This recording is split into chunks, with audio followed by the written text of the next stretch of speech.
Buenas tardes. En nombre de Ateneo de Jerez les doy la bienvenida a este acto. Aunque formalmente la sección de arte existía en el Ateneo, pero en realidad el estreno es esta tarde. Así que doy las gracias a la compañera Remedios Jiménez Moreno, que es la coordinadora de la sección, y por supuesto a Valentín Serrano, como no. Esta conferencia se puede considerar la antesala del acuerdo que han firmado el Ateneo y el Centro de Ceritium. Y digamos que Valentín ha llegado como una fruta temprana, porque todavía no hemos empezado a desarrollar el convenio, pero ya tenemos la suerte de que esté aquí con nosotros. Así que muchas gracias y que disfruten.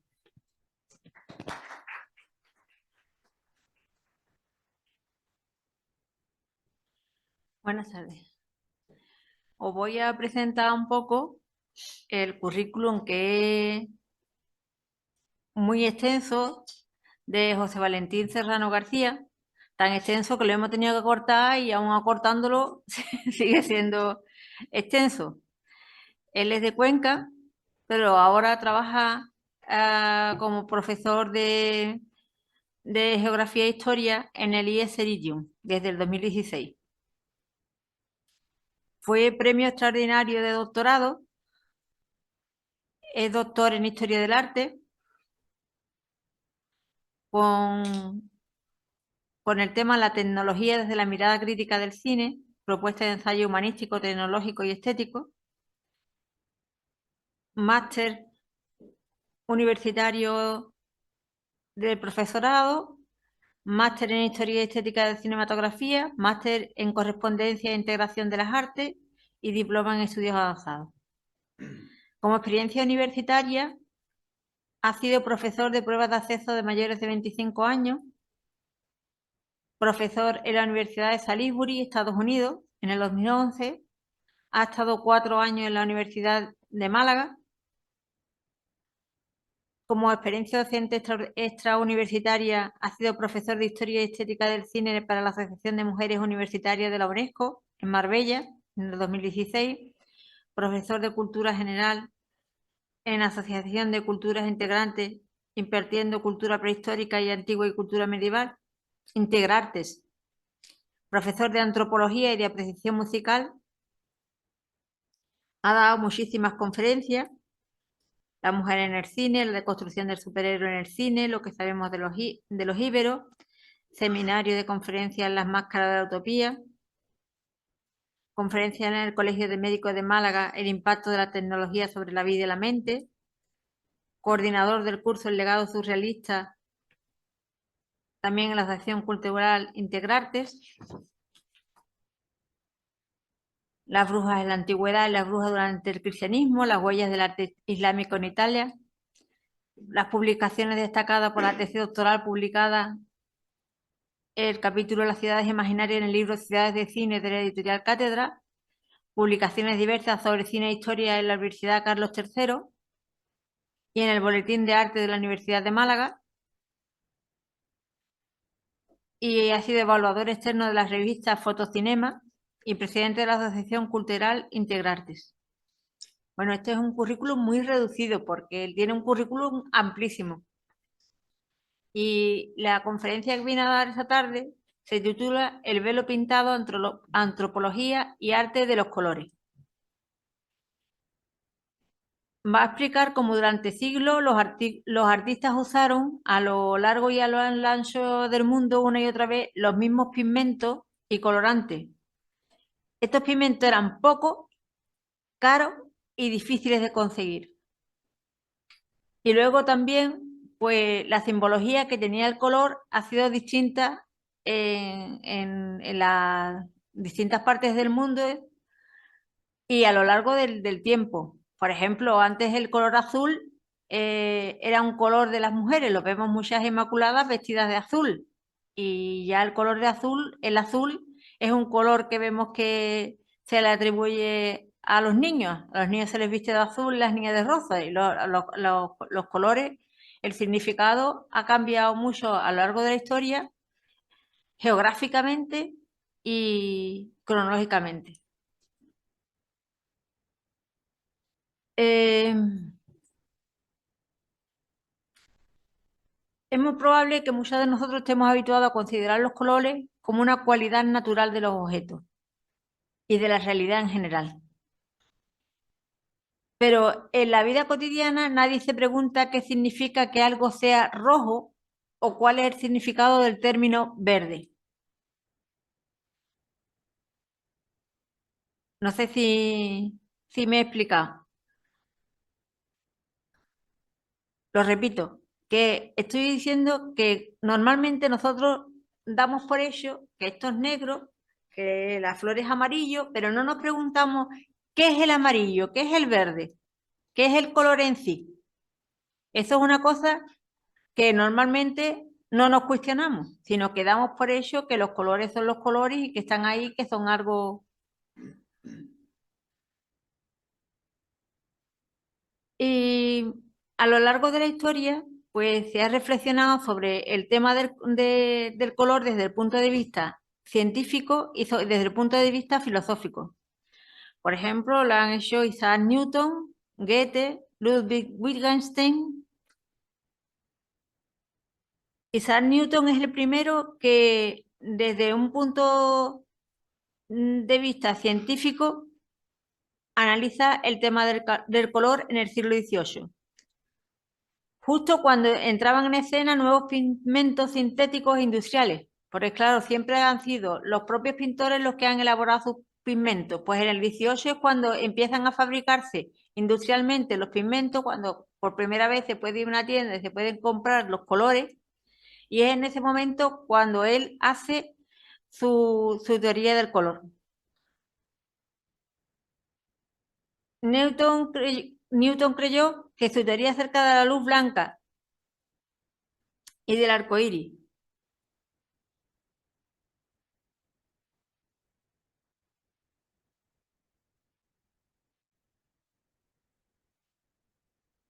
abordó el tema desde el punto de vista de la física en 1672 en su tratado sobre óptica, que se conoce bajo el título breve de Optics. Fue la primera persona en designar a la luz con el término espectro y planteó que el espectro de luz visible para el ser humano está compuesto de 7 colores elementales, hallazgo que realizó a partir de experimentos hechos con cristales en forma de prisma.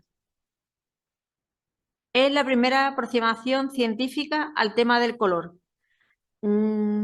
Ya en el siglo XIII, Bacon había observado que los colores del arco iris se formaban cuando se dejaba pasar rayos de luz a través de un vaso de agua. Pero el primero que realiza una propuesta científica es Newton, en el 18. Luego, el poeta y escritor Goethe, que tenía un nombre como los antiguos humanistas que entendían de varias cosas, también se plantea el tema del color y lo ve que es un tema más subjetivo, que es un tema menos científico.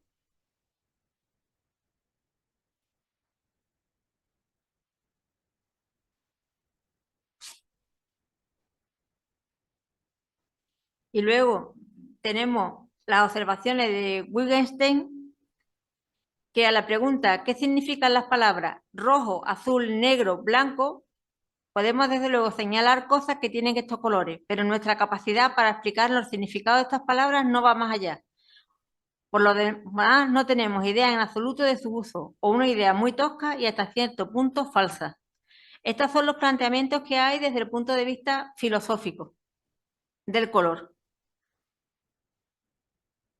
Entonces, en esta conferencia se van a plantear varias preguntas. ¿Qué ocurre con los colores? ¿De verdad son tan difíciles de comprender? ¿Por qué todavía hoy las publicaciones sobre este tema se oponen y se enfrentan? ¿Cómo percibimos los colores exactamente? ¿Hay un solo modo de entenderlo? Y bueno, pues esto se va a hacer desde un recorrido interdisciplinar, donde van a entrar el arte, la ciencia, la psicología, la antropología, la lingüística. Y durante estas dos conferencias que va a ofrecer sobre el tema, será un itinerario un tanto laberíntico, donde se celebrará la pluralidad humana, así como el abrazo entre las humanidades y la ciencia. Bueno, y sin más, dejo ya que el conferenciante, que es el que tiene más cosas que decir, empiece su conferencia. Gracias. Bueno, pues muchas gracias al Ateneo por mi presencia hoy aquí. Sin más dilación voy a comenzar porque es un tema muy amplio. Les aconsejo que se abrochen los cinturones, se dejen un poco llevar. He traído muchísimas imágenes para que de esta manera no perdamos nunca el hilo y podamos un poco embriagarnos de todo el arte este de los colores, porque al fin y al cabo es algo sumamente visual. No se preocupen si en algún momento se pierden con algunas cosas. Voy a hablar de muchas cosas, pero las cosas más importantes es algo a lo que voy a repetir una y otra vez. Con lo cual, los conceptos que yo considere más claros, voy a abocarme a ellos y el resto del tiempo voy a poner numerosos ejemplos. Entonces, no me voy a parar mucho en imágenes. Las imágenes las voy a utilizar como una ilustración para que de esa manera no perdamos el hilo, ¿vale? En esta primera conferencia vamos a ver sobre todo una visión general de los pigmentos, los colores, las teorías sobre el color. Y al final llegaremos un poco a una serie de enigmas. Si salimos un poco perdidos de esta conferencia, entonces habré conseguido lo que quería. Hoy va a ser un poco más teórico, si lo podemos llamar así. El próximo día será más social y antropológico y cultural. Bueno, lo primero que tengo que aclarar es por qué se llama... ¿Qué una cosa? Espera, a ver si quito esto para arriba. Ahora, bien. La conferencia se llama El velo pintado y hay que explicar por qué. Color, la palabra color, significa etimológicamente, en varias lenguas, no solamente en latín, cubierta o ocultación. Esto ya es raro. Cubierta o ocultación. ¿Por qué el color se considera que encubre algo? Quizás el ejemplo de los lacasitos que he puesto aquí pueda explicarnos algo de esto. Los lacasitos tienen varios colores para llamar la atención de un mundo infantil, utópico, que todos hemos vivido, por lo menos los que hemos nacido en las últimas décadas, ¿no?, del siglo XX. De esta manera, el arco iris trae cierta noción de alegría o, sobre todo, como una promesa de felicidad. Sin embargo, estos colores no significan absolutamente nada desde un punto de vista alimenticio, porque en realidad estos lacados amarillos, rojos, verdes, azules no provocan ningún cambio de sabor. Todos los lacasitos saben a chocolate. Con lo cual, en este sentido, sí que podríamos decir que el color está haciendo un velo, está cubriendo, está ocultando realmente el chocolate que hay dentro, que es marrón. Pero ¿qué pasa si como unos niños nerviosos nos ponemos a mordisquear un poco, ¿vale? Lo que sale entonces es el marrón, que es un color al fin y al cabo. Con lo cual ahora ese marrón ya no oculta nada. El marrón nos está informando previamente a comérnoslo que es chocolate, lo que cabe esperar. Con lo cual hay una ambigüedad rara en los colores. Por una parte, ocultan, por otra parte, desocultan, muestran algo de información, como una comida, por ejemplo, cuando está podrida. El color y el olor nos van informando sobre ello. Bueno, vamos a comenzar primero hablando un poco de los colorantes y los pigmentos a lo largo de la historia, sobre todo dentro del mundo euroasiático. La verdad es que el interés por el color es tan antiguo, no solamente como el hombre mismo, sino antes del Homo sapiens. Ya las especies de homos anteriores al Homo sapiens, desde hace 1 millón de años, ya observamos que se afanan por buscar herramientas líticas que en su momento, cada vez que toco eso, bueno, que en su momento no tuvieron función alguna. Es decir, todas estas herramientas que ven ahí no son herramientas que se utilizaron nunca ni para cazar ni para cortar. Buscaron piezas desde lugares muy alejados que por su color excitaba de alguna manera su mente, su imaginación o su espacio religioso. Así que encontramos un montón de piedras de unos colores muy especiales, sobre todo rojos y verdes, amarillos y azules, negros y parduzcos, que lo utilizaban para herramientas que nunca se iban a usar. Es decir, por función ritual. Piedra con colores especiales igual piedra especial, piedra mágica. De hecho, encontramos también desde hace 1 millón de años, posiblemente antes de que exista algo llamado arte, encontramos ya pigmentos, restos de pigmentos. Casi siempre es amarillo o rojo. ¿Pintaban con ello? No lo sabemos. Lo que sí que sabemos por algunas tribus actuales, como por ejemplo los Himba, es que el rojo a veces se utiliza, ese pigmento, para preservar los alimentos o para protegerse de ciertos mosquitos o del sol. Pero ya tenemos aquí el pigmento rojo y amarillo como primeros pigmentos de la historia de la humanidad. Como veremos después, el rojo tiene algo muy especial y desde el principio ya se buscaba. Además, es muy fácil de conseguir porque en las tierras de casi todos los lugares del mundo se pueden encontrar minerales rojizos.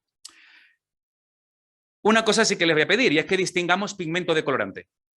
¿Vale? Eso sí que es una división clara en cualquier momento de la historia. El pigmento casi siempre tiene originalmente una base mineral, la tierra y los minerales, y es lo que se utiliza para aplicarse en superficies, un cuadro o una pared. Mientras que el colorante es lo que utilizamos para teñir.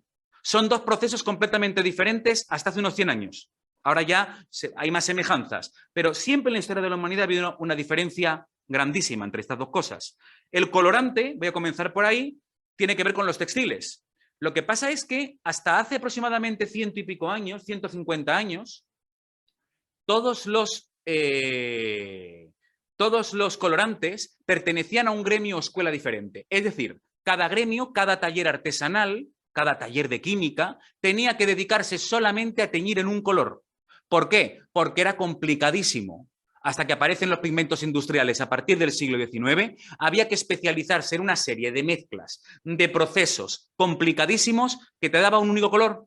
Eso hacía que todavía en algunos lugares del mundo africano encontremos que en cada lugar tienen que hacer un tinte especial mediante un sistema diferente y no se pueden mezclar entre sí, porque si no reaccionarían químicamente.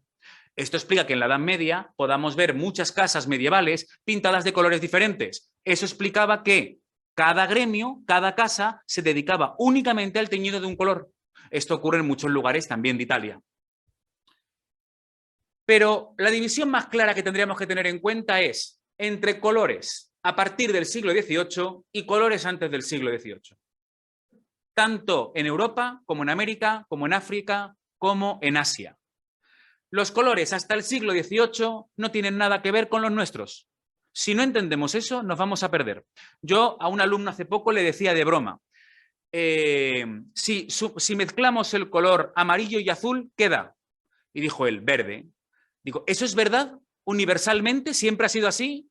Dice, claro. Y entonces, un poco de broma, porque esto no es del todo cierto, le digo, eso es mentira. Hasta el siglo XV no tenemos ninguna evidencia de que alguien mezclara el amarillo con el azul y diera verde. ¿Cómo va a ser eso? Porque como eran sustancias minerales, no era una sustancia química como hoy en día que compramos, las sustancias reaccionaban entre sí, cada una tenía una propiedad diferente, cada una era un elemento diferente. Entonces los pigmentos antes del siglo XVIII no se pueden mezclar, porque si se mezclaban reaccionaban entre sí y o explotaban o se convertían en otro color o reaccionaban y provocaban un ácido. Con lo cual el pigmento se cogía directamente de la base mineral, se hacía un proceso muy complicado y a partir de ahí ya tenemos un color.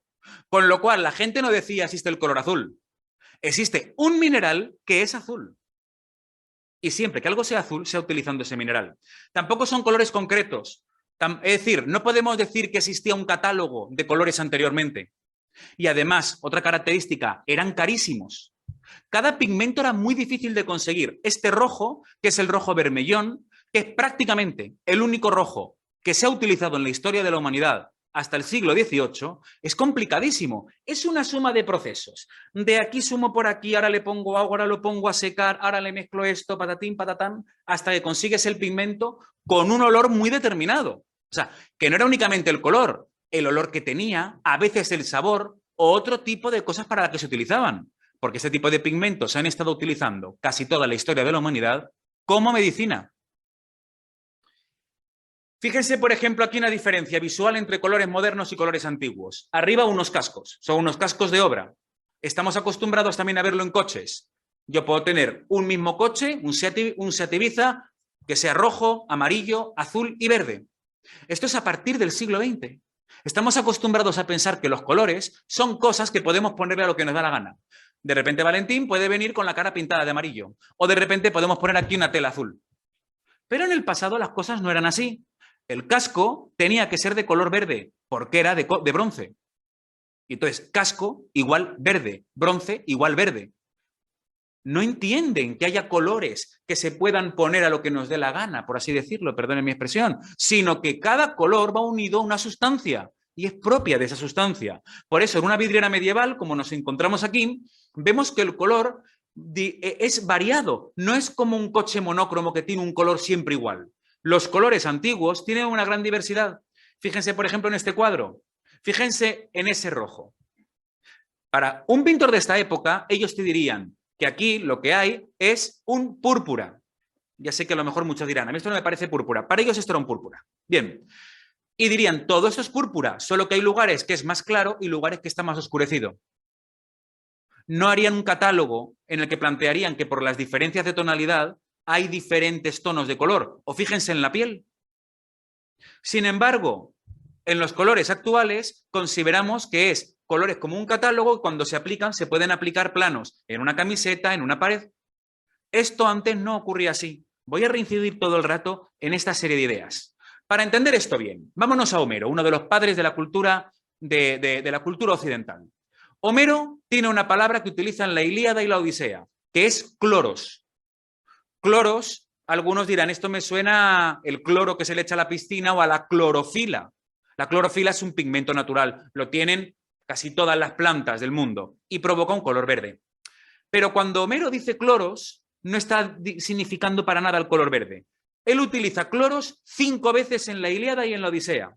Una vez para hablar de la miel, otra para el rocío matutino, otra para la sangre, otra para la savia arbórea, la savia de los árboles, y otra para un rostro pálido. Repito, cuando Homero utiliza la palabra cloros, se está refiriendo al color de la miel, el rocío matutino, la sangre, la savia y un rostro pálido de miedo. ¿Qué pasa aquí? Ah, es que es simbólico. No. Es que él está entendiendo que los colores son una cualidad de las cosas. Así es como se entendían antes los colores, como una cualidad. Y el próximo día veremos que muchos pueblos y culturas lo siguen entendiendo así. Dirán ustedes, ¿qué tiene que ver la miel con el rocío, con la sangre, con la savia? La vida. Miel, el gran edulcorante, casi única manera que tenía la gente antes de tomar azúcar. La vida. El rocío, la vida, el frescor, ¿no? de la mañana. La sangre, obviamente. La savia, la vida de los árboles. Rostro pálido de miedo, cuando puedes estar a punto de tocar la muerte. Ese era el color cloros. ¿Se dan cuenta entonces que los colores son muy diferentes antes, no? Es una cualidad de las cosas. Vamos a continuar con la Ilíada y la Odisea. Él utiliza 100 veces la palabra blanco, 170 la palabra negro, 13 el rojo, 5 o 6 el verde, 4 el naranja, 3 o 4 el amarillo. ¿Cómo puede ser que en un canto oral épico, que se supone que lo más importante son los adjetivos, ¿vale? ¿Qué puede ser más importante en lo oral sino meter adjetivos? ¿Casi no utiliza colores? ¿Y blanco y el negro tan abrumadoramente? Esto lo podemos entender con esta imagen que he traído. Este niño, si tuviéramos que decir de qué color tiene el pelo, ¿qué diríamos? Rubio, ¿no? O alguien diría rubio seguramente, ¿no? O nadie diría moreno, ¿verdad? Me imagino, ¿no? Podríamos decir que el niño es rubio, ¿vale? A lo mejor alguien tiene otra idea, pero seguramente sea rubio. No es rubio porque la foto está en blanco y negro. Los griegos y en gran parte los medievales entendían que estaban blancos, negros e intermedios. La clasificación del tratado más importante, uno de los más importantes de la Edad Media, que es el de Heraclio, te dice ¿cuáles son los colores? Y te dice el más blanco es un poquito menos blanco, un poquito menos blanco, un poquito menos blanco, un poquito menos blanco. Los intermedios y un poquito más negro, más negro, más negro, más negro, más negro, más negro. El azul lo metían ahí. El rojo como un intermedio que tira al negro. Y el amarillo como casi un blanco. Sé que esto nos puede parecer muy raro, pero por ejemplo hay un pueblo todavía hoy, que son los manguianes, que no tienen ningún término para hablar del color. Y entonces si tú les preguntas, por ejemplo, ¿de qué color es este tejido? No entenderán. Dices, bueno, pero este tejido, ¿qué cualidades tiene? Fíjense, cualidades. Y dirán, pues es un poco oscuro y es seco. Ellos solamente utilizan 4 elementos: oscuro, claro, fresco y seco. Es raro, ¿verdad? Pero quizás esto se pueda entender si nos vamos a algo más simple. La piel humana. ¿De qué color es la piel humana?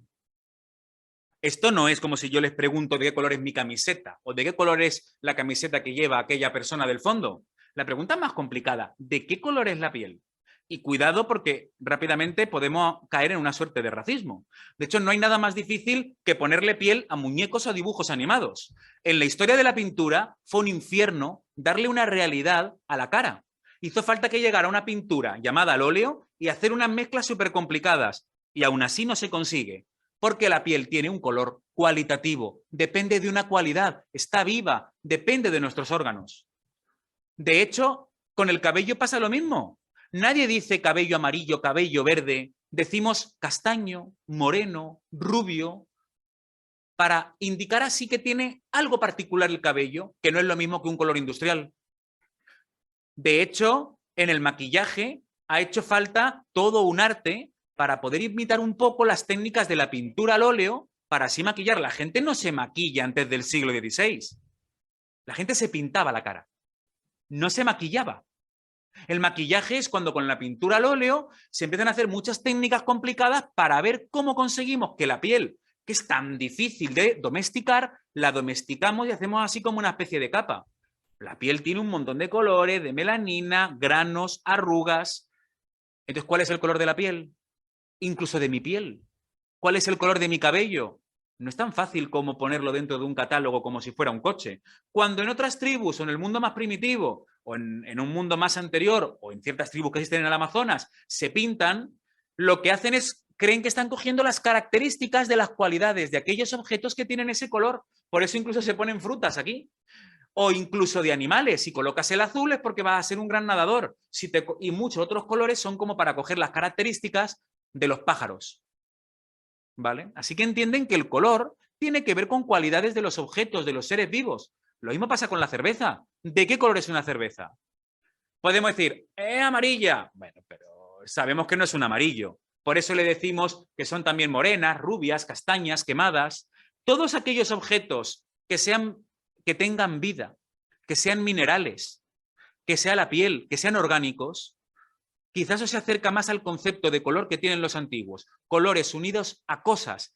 Piensen, por ejemplo, de qué color es la hoja de un árbol. Yo se lo pregunto a veces a mi alumno, ¿de qué color es el cielo? ¿De qué color es la hoja de un árbol? Verde. Poneros a mirar las hojas a lo largo de las diferentes estaciones y veréis que tienen un montón de colores. No existen colores planos. Tenemos mucho en la imaginación la visión de los colores industriales del siglo, de la época industrial y tendemos a creer como que todos son colores planos que podemos ir intercambiando. Antes esto era absolutamente imposible. ¿Qué pasa con el mármol y las gemas? Que tienen colores muy cualitativos. Depende de su propia materia, sus brillos, sus iridescencias, etc. Así que los colores en el mundo antiguo son un continuo. Ponerle etiquetas como hacemos hoy no hubiera tenido sentido en el mundo antiguo. Otro ejemplo más por repetirme. ¿Cuál es el color salmón? Aquí tenemos diferentes ejemplos de salmón. Nosotros cogemos convenciones en el diseño. Decimos color salmón y le ponemos, podemos buscarlo por internet, color salmón. Pero si nos vamos a la realidad y nos olvidamos un poco de nuestra cultura industrial, ¿de qué color es el salmón? No sé si lo saben, pero además, la variedad de salmón más consumida en el mundo es blanca. Aquí viene la visión eurocéntrica de las cosas. Vivimos en Occidente y tenemos una visión de los colores que también hoy tendremos un poco que cambiar y sobre todo al próximo día. Repitiendo entonces, antes del siglo XVIII-XIX, los colores no se pueden mezclar o muy raramente, porque si tú mezclas un mineral con unas características con otro, a ver si te vas a ir una bomba. No son concretos, no son planos y eran carísimos.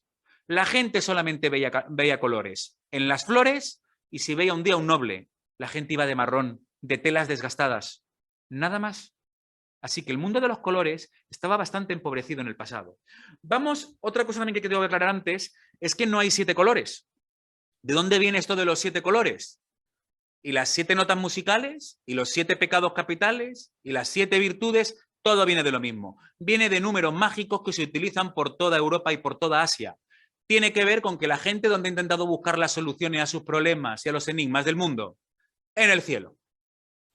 Y en el cielo, ¿qué veían? Unas formas inmensas que giraban y que eran redondas. Cuando la forma redonda circular casi no se ve en la naturaleza. Y estaba la luna, los planetas. ¿Cuántos planetas se pudieron ver hasta el siglo XVIII? Solamente se podían ver 7.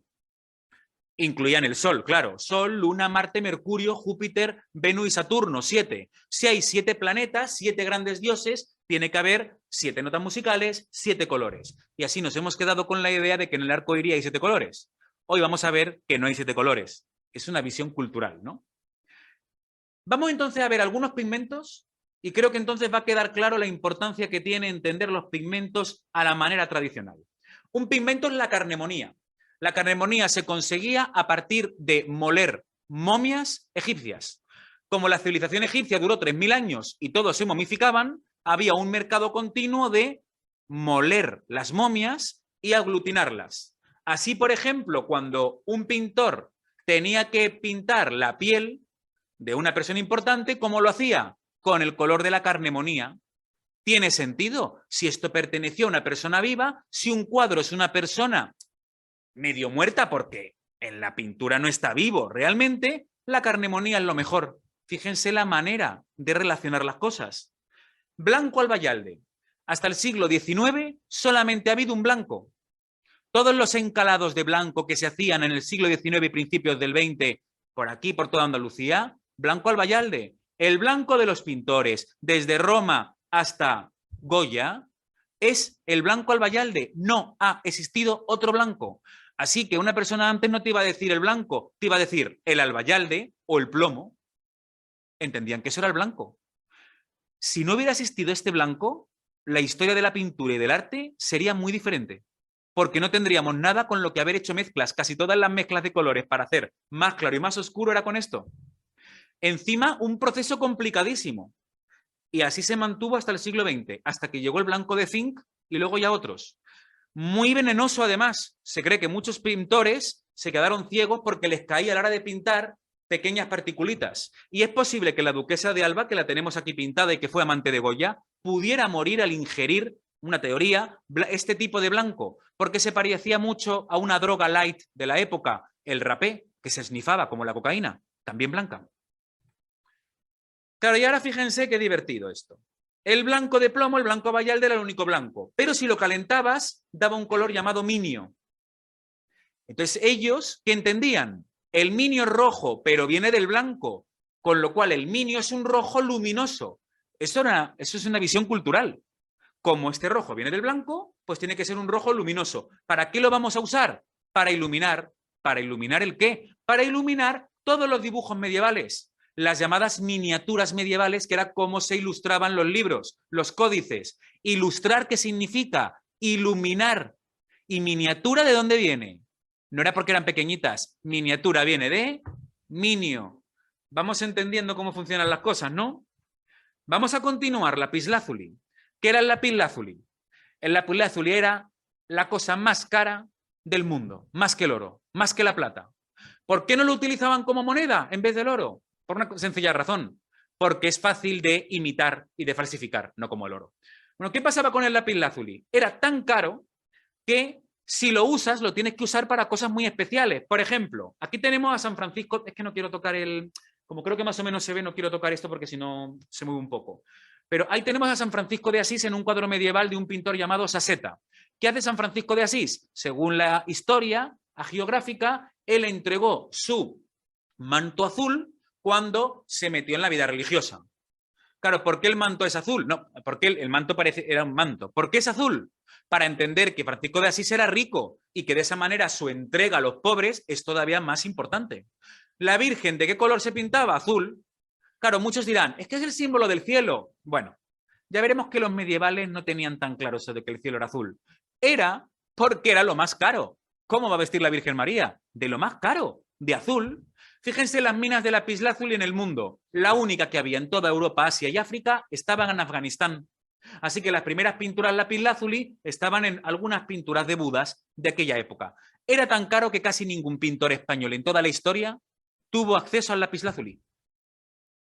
Así que era como algo clave poder tener este color para cosas clave. Fíjense, por ejemplo, la Virgen de azul lapislázuli, cuadro carísimo. Claro, esto, por hacer una pequeña historia transversal, tiene que ver con la razón por la que a la Virgen se le ponen unos mantos u otros. ¿Por qué se le pone de negro en la época bizantina? Se le pone de negro porque estaba de luto por la muerte de su hijo. Eso sí que no ha cambiado tanto. Y de rojo, el amor pasional y la iluminación. Rojo minio. la iluminación, un amor que ilumina, literal. Y de blanco, cuando llega el dogma de la Inmaculada Concepción, pues entonces tiene que ser de blanco. Así todas las simbologías. No era el único azul, había otro azul que era la azurita, más barata, pero carísima también. Era más oscuro, menos gracioso, menos brillante. Tiene un toque un poco diferente. Otro azul, el azul egipcio, el primer pigmento sintético, pero lo perdimos. Los griegos lo importaban, lo compraban. Los romanos se lo compraban a los griegos. Cuando viene el mundo islámico, todo esto se cae, se pierde la fórmula de este tipo de azul que era mucho más barato. Así que el azul fue muy complicado casi hasta el siglo XVIII. Eran siempre minerales carísimos. Otro azul muy importante fue el azul índigo, que también se utilizaba como colorante. Este venía de la India y se importaba de la India. Por eso todavía hay una ciudad que es patrimonio de la humanidad actualmente, que es Jodhpur, que todo, antes eran solamente las casas ricas, ahora ya se hacen todas las casas. Este es un pigmento que sirve tanto como colorante como también para cuadros o para paredes. Este azul también fue importante, pero en España, en Europa, estaba prohibido. Solamente se podía comprar, no se podía producir. Esto tiene que ver con historias más complicadas y no quiero tampoco cansarles demasiado. Fíjense también otra cosa. Este color que es el índigo, que se utilizaba mucho como tinte, hasta principios del 20, era uno de los tintes clave para el azul. Fíjense la amplitud cromática del índigo. Nosotros diríamos que aquí hay varios colores, ¿verdad? Cualquier diseñador y pintor diría, aquí hay muchos colores. Para ellos, esto era el mismo color. Era el índigo. Más luminoso o más oscurecido. Así lo entienden todo. Por eso, el blanco, el negro, oscuridad o luz es tan importante.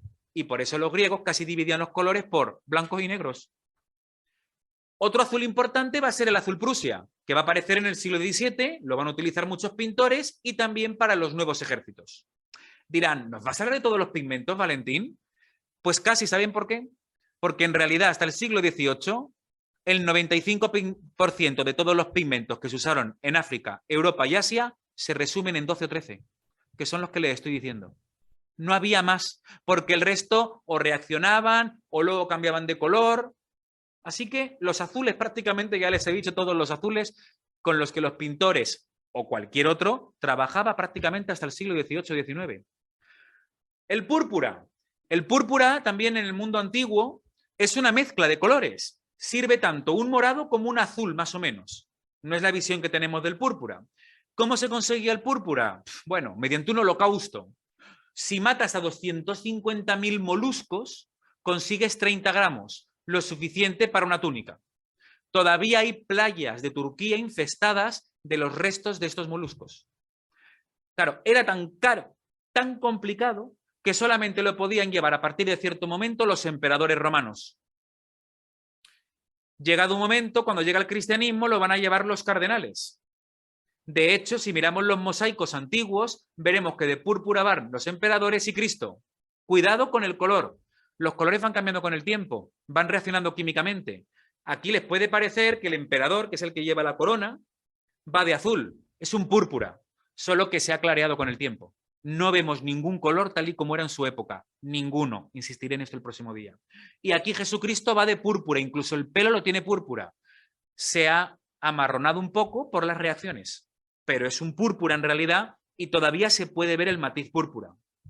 Así pasa lo mismo con Cristo en el paraíso o con algunos cardenales, era púrpura como iban. Otro color, carísimo también el púrpura, carísimo. Otro, el rojo. El rojo sí que aparece más universalmente. ¿Vale? Ya lo dije, desde la prehistoria. De hecho, el rojo aparece en casi todas las lenguas indoeuropeas y significa sangre. No voy a insistir más en esto porque ya hablaremos del rojo en otra ocasión. Pero esto sí que aparece casi universalmente y muy unido al concepto de sangre y aparece como el principal color de toda la prehistoria. Otro rojo era el minio, que ya lo he dicho antes, que viene del blanco, y el rojo carmín, que es también de hacer un holocausto a cierto tipo de cochinilla. Primero una cochinilla que viene a Europa y cuando se conquista América se ve que había una cochinilla más fácil de conseguir. De aquí viene gran parte de los rojos, del rojo cochinilla. De hecho, el púrpura, que era lo que llevaban los cardenales, resulta que cuando el Imperio Bizantino cae, la fórmula del púrpura se pierde. Esto pasa muy a menudo con los colores, porque se importaban. O sea, ustedes imaginen esto cómo era. El púrpura era carísimo. voy yo a entregar mi fórmula, que eran fórmulas muy complicadas de conseguir, voy a decirles yo a otros cómo se consigue, me quedo yo con el copyright, por decirlo de alguna manera.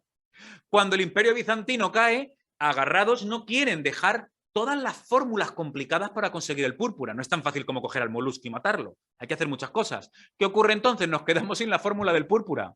¿Qué hicieron los cardenales? Tenemos que cambiar el color, el carmín. Y el púrpura se la tenían que ingeniar mezclando rojos y azules, pero ya no era el púrpura de antes. Otro color rojo era la sangre de dragón, que también se importaba, en este caso de la India. La gente de la Edad Media le llamaba sangre de dragón porque literalmente creía que había dragones allí y que por lo tanto era sangre de dragón. Y la gente más culta creía que no sería de un dragón, pero sería de algún tipo de lagarto grande. Es la resina de un árbol, que también reacciona a veces y el color luego pues se fastidia. El rojo entonces más usado era en realidad el bermellón. Por ejemplo, el de uno de los primeros retratos realistas de la historia del arte era el bermellón. El bermellón, el azul lapislázuli y el oro, los tres pigmentos más caros y por lo tanto los cuadros de los lugares más caros, por ejemplo cerca del Papa, cerca de los grandes reyes, eran este tipo de colores. Claro, luego a veces los colores iban muy unidos a colores especiales. ¿Dónde se puede ver el color turquesa en la naturaleza de una manera inesperada? En los huevos de mirto. Pero claro, intentaron mediante 1000 fórmulas a ver cómo extraían el color turquesa del mirto. Nunca se conseguía. Los que lo consiguieron fueron los mayas, que lo consiguieron a partir de una planta que solamente había allí. Por eso, los mayas tenían acceso a un azul muy barato, de tipo turquesa, mientras que aquí el azul turquesa era prácticamente imposible. Así que los condicionantes geográficos se hacen muy importantes a la hora de entender ese tipo de cosas. Y el verde casi siempre se podía conseguir únicamente del cobre de malaquita. De hecho, cuando se hacen esculturas al bronce, muchas veces el cobre como uno de los elementos claves del bronce sale a relucir y por eso se puede ver ahí el brillo en esa escultura ligeramente verde. Pero era prácticamente el único verde. No sé si se están dando cuenta lo difícil entonces que era ver en un cuadro un verde o en un textil. ¿Había otros verdes? Sí, ahora hablaremos de ello, pero eran muy complicados. El más seguro era este. ¿Y el amarillo? El amarillo se conseguía de nuevo de dos minerales, el plomo o el oropimente. Claro, pero ocurría una cosa. Ellos creían que el amarillo era una degeneración del oro, el color del sol. Entonces, ¿el amarillo para qué lo utilizaban? Para estafadores, traidores, los judíos, los musulmanes, Judas abrazando a Cristo con su gran traición de amarillo, porque era un oro degradado. El amarillo no caía muy bien, porque creían que era un oro degradado. Obviamente el color del sol es amarillo, pero es el oro lo más importante. Así que el oro lo entendían como un color. Nosotros diríamos, uy, llevas un zapato color oro. Ellos no entenderían eso. O es oro o no puede ser otra cosa. Es como cuando decimos sabor a tomate, no sé si me explico, o sabor a chocolate. Es chocolate, no hay otra. Pues aquí es lo mismo. Esto entendían que era color oro, pero es que esto es oro realmente. De hecho, el oro se ha utilizado para muchas cosas, no solamente en la Edad Media. El pelo de la Venus de Botticelli tiene espolvoreado oro. Y aquí en este cuadro de otro pintor importante veneciano llamado Jacopo Bellini, el color especial de la túnica de la Virgen es un azul lapislázuli espolvoreado de oro. He traído una ampliación, no sé si lo verán bien, pero tiene motitas de oro. O sea, que el oro se ha usado, bueno, y en escultura del barroco, esculturas de Semana Santa, retablos. Eso se entendía como un color. No es que se entendiera como un elemento extraño, sino que ellos entendían que era el color oro, igual que otra cosa es un mineral, que es el mineral azul. Con el amarillo hubo una suerte y fue cuando las tierras de una zona de Italia llamada Siena ofrecían un tipo de mineral, de tierra, que ofrecía unos amarillos muy variados. Fijaron lo variados que son este amarillo. No sé si lo viene ahí en la imagen. El amarillo Siena daba casi un blanco y casi un marrón oscuro. Pero para ellos todo esto era un amarillo Siena. Gracias a este pigmento tan barato podemos entender pinturas de la Edad Media como esta, que casi todo el amarillo, el marrón está conseguido con este pigmento barato. Esto fue una revolución en torno al siglo XIII-XIV. De hecho, mucha pintura española, como por ejemplo la de Velázquez, casi hecha a base de ocres, marrones, rojizos, es gracias a todos estos pigmentos de la tierra baratos, gracias entre otros al amarillo Siena. Pero ahora viene un pequeño problemita. que llega en el siglo XV. En el siglo XV viene una revolución en la pintura, que es la técnica al óleo, es decir, mezclar con óleo, con aceite, los pigmentos. Antes se hacía con otras técnicas, clara de huevo, cera. Pero había un problema, fíjense la comparación entre estos dos cuadros. Uno lo verán que es como más apagado y otro parece que brilla. El que brilla es un cuadro medieval, por así decirlo, de Fray Angélico. Brilla porque los pigmentos del mineral están aplicados tal cual. El azul del mineral lo aplico tal cual, solo lo clareo. El rojo del mineral lo aplico tal cual, solo lo clareo. Pero en la pintura renacentista, esta que es de Pollaiuolo, un pintor del Renacimiento, él ya utiliza el óleo. ¿Y qué pasaba con el óleo? El óleo estaba genial, más fácil de utilizar, más barato, se modifica menos, pero el óleo te modifica los pigmentos. Esto fue un gran problema, porque el lapislázuli te lo apagaba. El gran lapislázuli, el azul de la Virgen nos lo apagaba. El bermellón, que era el gran rojo, te lo apagaba también. Y te lo oscurecían, que es lo peor que le puede ocurrir a un pigmento. El azul y el rojo te los oscurecía y el verde te lo aclaraba demasiado. Entonces se dieron cuenta de que tenían que empezar a mezclar, pero mezclarlo decían que era desvirgar el color. Por suerte el pigmento al óleo permite que no se mezclen los pigmentos. Ya les dije antes que si mezclamos minerales diferentes pueden reaccionar, ¿verdad? Gracias al óleo nunca se llegan a tocar los pigmentos, son como capas. Entonces ya podemos empezar a mezclar un poquito, aún así con mucho cuidado. Es entonces cuando aparece la paleta del pintor. Antes no existe la paleta del pintor porque mezclar era una cosa rara que te podía salir mal. Ahora ya empiezan a hacerse mezclas con cuidado y porque por capas de aceite nunca lleguen a juntarse los pigmentos. Aquí aparece una cosa nueva, la laca. ¿Qué es la laca? Yo sé que piensan ustedes en la laca del pelo, pero saben que también es una especie de fijador. La laca es una cosa intermedia entre un colorante y un pigmento. Es un colorante que sacas de una planta, lo utilizas para teñir y luego lo resecas y lo utilizas para aplicarlo encima de algo que ya está pintado. Entonces, de algunos árboles puedes sacar este color intermedio, un poco peligrosillo, no funciona muy bien, pero te permite que si has coloreado algo de azul, le colocas una laca amarilla y te parece verde. Una gran revolución. Ya podemos mezclar el azul y el amarillo, como otros, ¿no? Claro, un ejemplo muy bueno para resumir un poco lo que estoy diciendo hasta ahora es este cuadro de Tiziano. En este cuadro de Tiziano podemos ver el 95% de los pigmentos que toda la historia de la humanidad había usado hasta entonces. Se dice pronto, ¿eh? Casi todos los pigmentos que se conocían los utiliza Tiziano aquí, incluyendo un color nuevo que había aparecido en el año 1490, el rejalgar, el primer naranja. Eso significa que antes prácticamente nadie había visto un naranja, a no ser de que dijeran que el sol tenía un color naranja. Veronés fue capaz de crear un verde, porque el verde que antes había, ahora se aclaraba demasiado. Así que los pintores se pusieron a ver cómo hacemos verde. Veronés creó un nuevo verde, mezclando tres pigmentos. Esto fue una revolución y funcionaba. Por eso todavía en catálogos de pintura se habla del verde veronés. Pero ahora fíjense una cosa muy rara. Velázquez nunca usó un pigmento verde. Y ahora, si se ponen a mirar bien sus cuadros, verán que el verde es un verde apagadillo, con poca gracia, en comparación, por ejemplo, con esto. ¿Qué pasaba? Velázquez se la tenía que ingeniar de mezclar 2 o 3 pigmentos para intentar que algo se pareciera a un verde. Pero es que con el óleo, el verde de toda la Edad Media se aclaraba demasiado. Entonces, el verde era un súper problema. Estos pintores como Poussin, pintores paisajistas del siglo XVII, se las ingeniaban para ver cómo conseguían un verde. Y en realidad, no se engañen, esto es que está muy restaurado. Al final reaccionaba y se apagaba completamente o se convertía en amarillento. Así que el verde era un problema muy grande. Fíjense, por ejemplo, en este bodegón. No sé si lo ven bien, pero las hojas, algunas parecen azules. No eran azules en su época, eran verdes, solo que la laca amarilla, azul más laca amarilla, igual verde. Las lacas se degradaban. En los tratados de pintura, esto se decía. No se crean que tampoco, no quiero dar una visión de que los pintores, los pobres, no saben lo que iba a ocurrir. Por los tratados de pintura sabemos que los pintores sabían muchos colores cómo iban a cambiar en 100 años. El problema es que también los pintores, cada uno, hacía sus probatinas.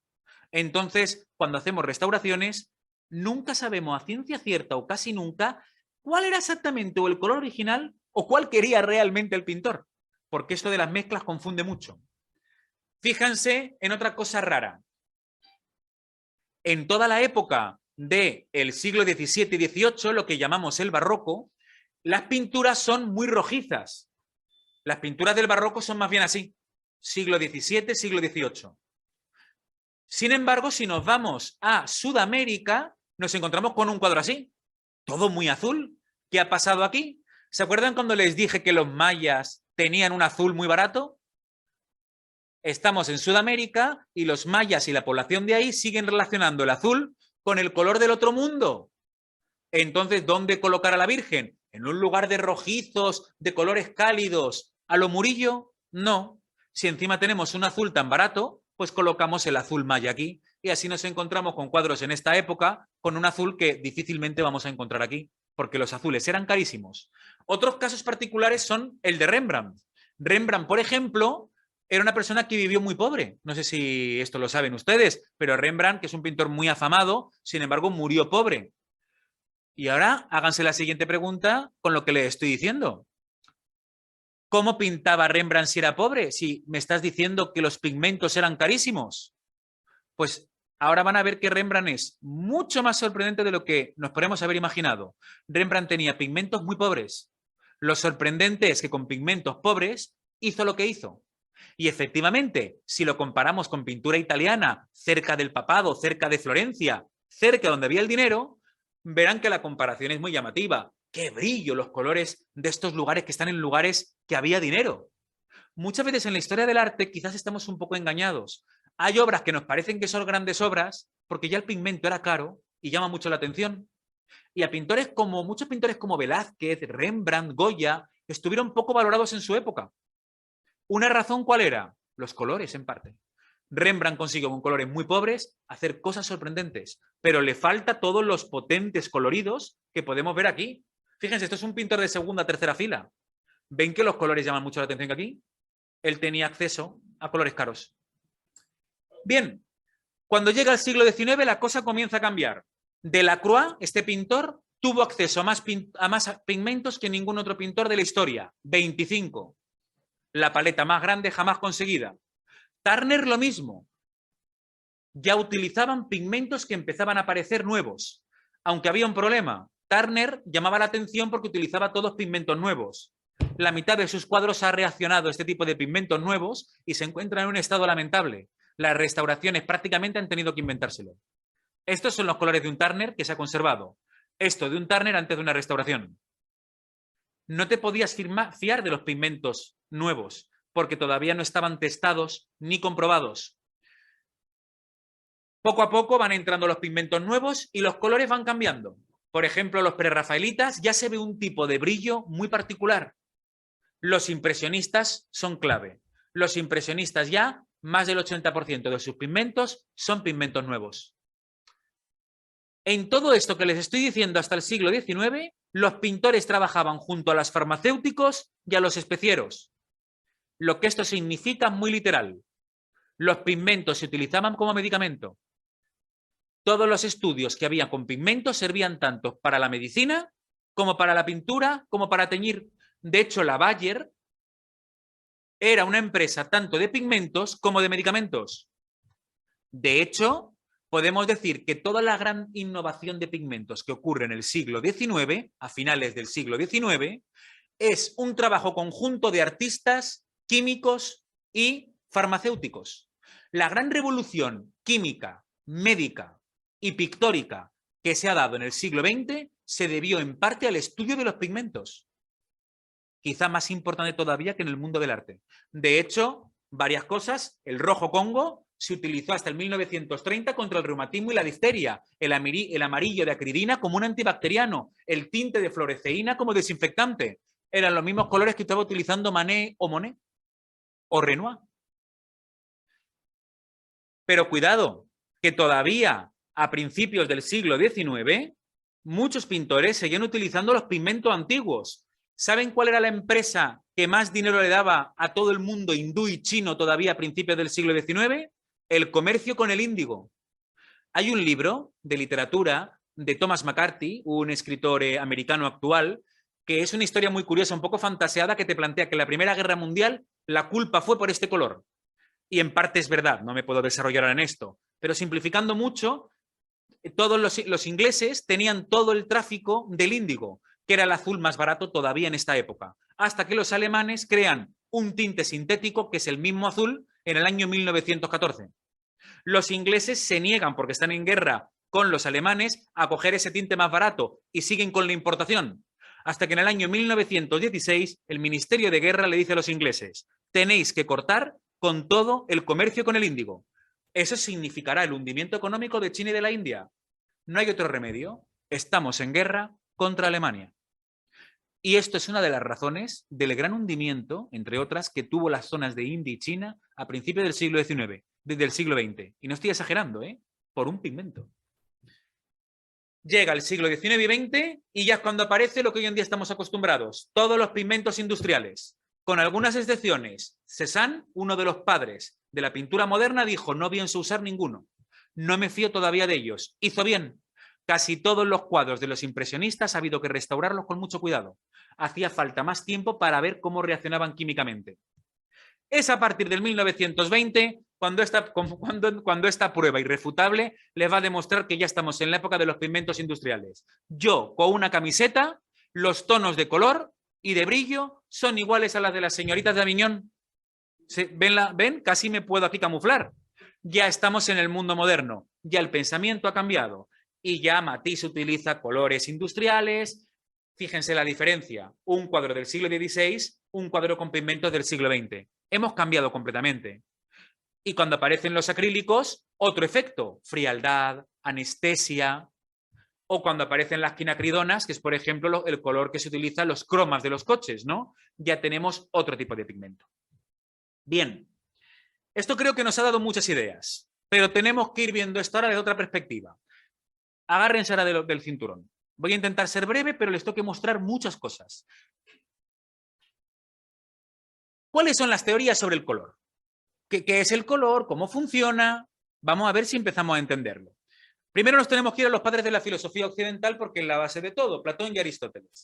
Con perdón de un profesor de filosofía que hay aquí, la verdad es que por favor no pierdan el tiempo, yo lo hice leyendo lo que dicen de los colores Platón y Aristóteles. Es un desastre. Platón se salva porque muchas veces habla de ellos en un sentido mágico. Pero es que Aristóteles, que intenta ser científico, madre mía, te cambia la idea, con estos dos hombres. Claro, ¿qué ocurre? Los que sabían de pigmentos eran los artesanos y en el mundo griego eran los esclavos.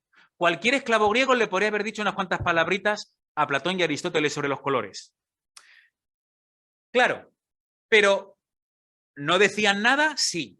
Toda la teoría hasta el siglo X era la teoría de Platón sobre los colores, que era la siguiente, básica, y van a ver qué importante es. ¿Por qué me están escuchando? Bueno, esto es como una vibración. Los antiguos lo entendían. Tiene que haber algo que está vibrando. Esto se ve claramente cuando golpeo una mesa. ¿Por qué sé que ella huele bien y lleva algún perfume? Bueno, tiene que haber partículas. ¿Por qué sé que aquí hay una tela? Porque la toco. Pero ¿por qué yo veo allí una persona al fondo que lleva una camiseta amarilla? ¿Cómo me llega eso? ¿Por partículas? No, eso puede ser con el olor. ¿Cómo estoy viendo yo aquello? ¿Cómo? Claro, para los antiguos había una explicación que fue la que dio Platón. Muy sencillo. Tenemos radares como algunos animales. Enviamos un rayo con los ojos todo el rato. Me llega hasta que el señor de amarillo y tenemos un coito. Así dice Platón. Platón dice que tenemos un coito con los objetos. Así que yo tengo un coito con la camiseta amarilla de aquel señor y la onda, bueno, en este caso el rayo, vuelve hacia mí. Y así captó el amarillo. Así nos quedamos hasta el siglo X, que llega un señor llamado Alhazen, que pone las bases de la óptica moderna. Este podría haber sido amigo de Einstein. Alhazen dice una cosa que se acerca mucho a la realidad. Alhazen dice, esto no tiene ningún sentido. Lo que ocurre es que todo lo que tenemos es luz, lo que nos entra en el ojo todo el rato es luz. Lo único que nos entra por los ojos es luz. Esto, señores, es cierto y es ciencia. Por los ojos no nos entra otra cosa, nos entra luz. ¿Y qué son los colores? Dice Alhazen. Una forma particular de luz debe ser. Tiene razón, es una forma particular de luz. Así que, ¿qué es lo único que nos entra por los ojos según él? La luz, que es Dios. Ahora todas las metáforas de la Edad Media, luz es Dios, ¿no? Las vidrieras de colores para que entre la luz de Dios. Los colores y la luz son primos hermanos y son manifestaciones de Dios. ¿Pero qué es la verdad? La luz, en verdad, es la luz del sol, blanca. Los colores tienen que ser ya el engaño de Satán. Con lo cual, ¿el arte islámico en qué debe basarse? Debe basarse en que todo es luces y colores. Y como un revestimiento, que es un poco algo de lo satánico. Entonces, el arte islámico, muy influenciado por este señor, entre otras cuantas teorías, es la idea de que en realidad lo que nos entra por los ojos es pura abstracción, luz y colores. Las formas ya es, ¿qué vemos? Ahí yo veo a Margarita, veo la forma de Margarita, eso ya es por mi cerebro. Pero la verdad es la luz y un poco la engañifa, ¿no?, de Satán, que son los colores. Arte muy abstracto, el arte islámico, luz y color, y cosas muy abstractas que ya es el engaño un poco de nuestro cerebro. Claro, esto no nos dice mucho. Por eso los filósofos todavía en el siglo XVII, como Locke, Berkeley o Hume, ¿sabes qué van a decir muchos? Van a decir, yo todo esto de los colores no lo veo claro. O los colores es una invención humana por experiencia y depende de nuestra percepción, con lo cual mejor no hablar de ellos, o es algo real que se encuentra en la naturaleza y que es, como decían los antiguos, una propiedad de las cosas. El color de la piel, el color de un mineral. Claro, la solución viene con Newton, ¿verdad? Newton coge un prisma blanco y al pasar por ahí un rayo de luz se descompone en varios colores. Significado de esto, la luz, cuando la luz la hacemos que pase por diferentes tipos de ondas, no son rayos. La luz, el color son ondas. Si dividimos la luz en varias ondas, nos dan diferentes tipos de color. Así que la luz es todos los colores juntos, vendrá a decir Newton. Y Newton dijo, ya he dado con la clave de los colores, no hay que decir nada más. Científicamente esta es la verdad. La luz es blanca y si la dividimos nos da los diferentes colores que son diferentes ondas de luz. Así que la solución está acabada y podríamos acabar la conferencia aquí. Eso vino a decir Newton. Y todos dijeron, ya está, no tenemos ningún problema. Esto es muy sencillo. Pero aquí hay varios problemas. El rojo de la Coca-Cola no está en el arco iris. Permítanme que esto lo deje para el próximo día. El rojo de la Coca-Cola no está en el arco iris. Y sin embargo se supone que en el arco iris debería estar todo el espectro de colores, según Newton. No. Y el marrón tampoco está en el arco iris. Y el gris tampoco está en el arco iris. ¿Cuántos colores hay en el arco iris? Newton dijo que había 7. Era por su visión cultural y mágica. 7 planetas, 7 notas musicales. Vale, no son 7. Lo siento, no son 7. Son un continuo. Pero depende de cada cultura, podríamos decir, a lo mejor yo aquí lo estoy viendo y les digo rojo, naranja, amarillo, verde, azul. A lo mejor otra persona me dice, no, yo sí que veo los 7. Si nos vamos a otras épocas, veremos que en cada época en el arco iris han visto colores muy diferentes. Aristóteles decía que eran 3. En la Edad Media uno llegó a decir que había 10. Fue teoría científica durante mucho tiempo con Roger Bacon, que eran 5. ¿Qué pasa? ¿Que la gente ve los colores de manera diferente? Pues vayan pensando aquí qué es lo que ocurre. Porque, por ejemplo, el azul, en un arco iris, acuérdense de mí y vean el azul. Verán que hay un continuo como de azul que se va oscureciendo. Es muy difícil, como Newton dijo, que había el azul, el índigo y el violeta. Pero vamos a otra cosa, el marrón. ¿Qué pasa con el marrón? ¿Cómo no está en el arco iris? ¿No hemos quedado en que los colores son todo diferentes tipos de ondas? ¿El marrón tiene que ser una onda? No. Si hay aquí alguno que sabe de física, a lo mejor le parece un poco raro. Pero no se puede conseguir con ningún tipo de luz, porque no existe como una longitud de onda. Dirán, uy, se va a poner científico y esto nos va a costar. Voy a aclararle esto de manera muy sencilla. Esto es un azul cian. Alta intensidad a baja intensidad. ¿De acuerdo? Alta intensidad más claro, baja intensidad más oscuro. Fácil, ¿verdad? Abajo tenemos un amarillo de alta intensidad y en otro extremo baja intensidad. Sin embargo, muchos de ustedes me dirían, aquí pasa algo.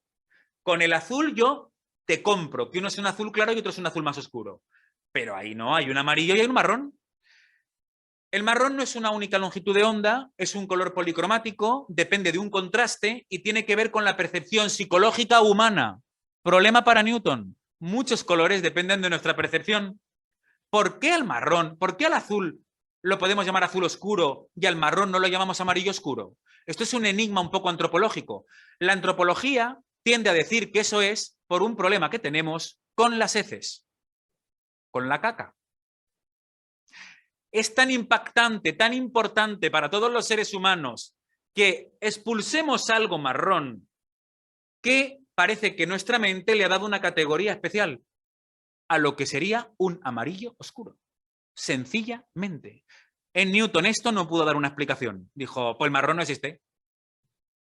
Claro, pero vamos a continuar. Newton dice, todos los colores unidos dan el blanco. Y aquí tenemos un ejemplo que a lo mejor ustedes de niños hicieron. Lo pueden hacer. Y efectivamente dirán, tiene razón, da el blanco.